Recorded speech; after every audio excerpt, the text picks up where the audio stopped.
Yan po yung sidecar nung mag-ice cream na taga PCA. Kung makikita nyo, halos hindi na may tsurahan niya.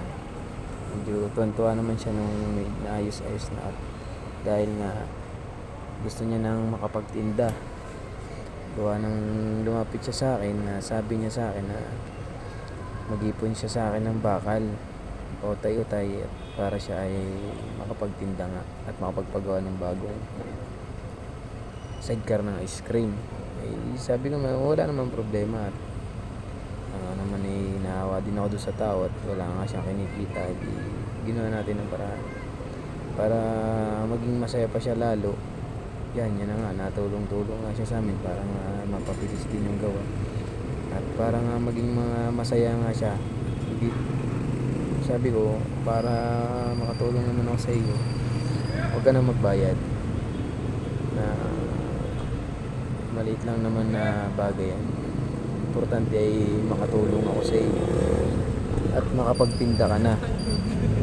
Sa mga anak mo, sabi mo nga sa akin na wala kang pambayad ng labor, ayos na yung pakisama.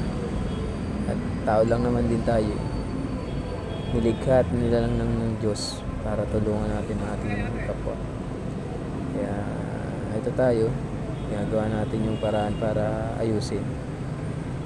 Ini-weldingan natin ng mga braces para hindi naman to masira naman yung kanyang, hindi agad masira yung kanyang sidecar at hindi maputol yung mga welding. Kaya nitibayan din natin.